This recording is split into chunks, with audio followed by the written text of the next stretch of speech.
She said it to her coworker, quietly, casually. The way you complain about someone when you're absolutely certain they can't hear you. She called him arrogant, emotionally unavailable, dangerously attractive. Every word was true. Every word landed directly in his ears. The entire 43rd floor of the Hanul Group Manhattan headquarters stopped breathing at once. Phones mid-dial, keyboards mid-keystroke, coffee cups frozen halfway to lips. Because Kang Tae-hyun, the man who ran one of the most feared criminal syndicates in East Asia from behind a legitimate corporate empire, was standing less than 3 feet behind Zaria Brooks. And he was smiling. If you want to know what happened next, stay until the end. Drop the name of your city in the comments. I want to see how far this story travels. The morning started the way most of Zaria's mornings started.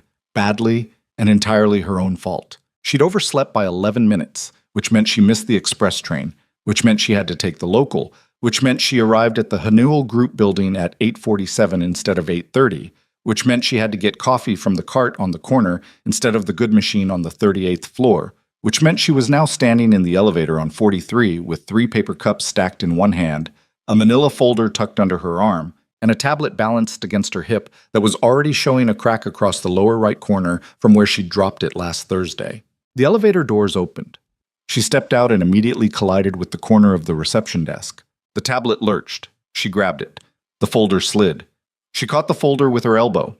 One of the coffee cups tilted at a violent angle and hot liquid sloshed against the plastic lid, and Zaria stood there for a full 3 seconds in the middle of the executive floor doing the kind of full-body negotiation that only deeply clumsy people understood.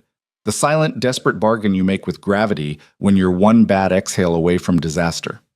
She won. Barely. "You good?" Priya asked from behind the reception desk without looking up. "Completely fine," Zaria said through her teeth. "You've got a folder under your armpit." "I'm aware." Priya finally looked up.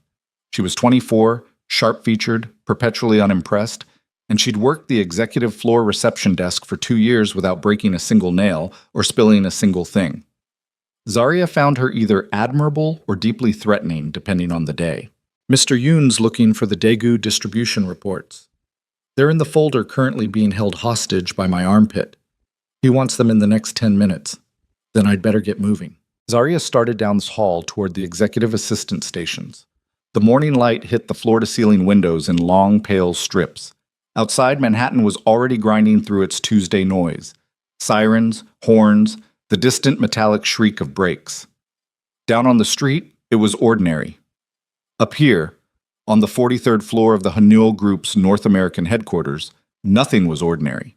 Everything was expensive, controlled, and deeply strange in ways that took new employees several months to understand. Zaria had worked here for 14 months. She understood it now. Or she understood enough of it. The Hanul Group was, on paper, a multinational conglomerate with holdings in shipping logistics, commercial real estate, pharmaceutical distribution, and technology investment. On paper, it was clean. It had lawyers and accountants and a public relations team that worked out of a separate floor. It had a charity foundation with a functioning board. It had been profiled in 3 separate business publications in the past 2 years. Off paper, the employees on 43 didn't talk about what the Hanul Group actually was. You didn't get hired onto this floor without signing documents that would end your career if violated.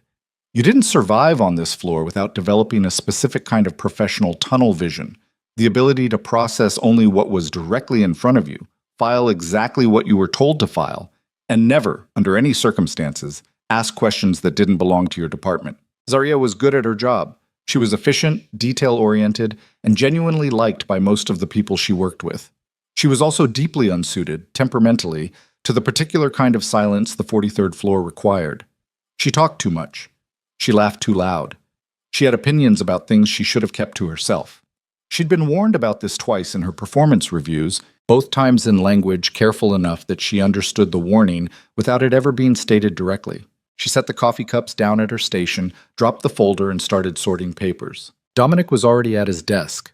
He was 31, originally from Atlanta, and he'd been Zaria's desk neighbor since her second week.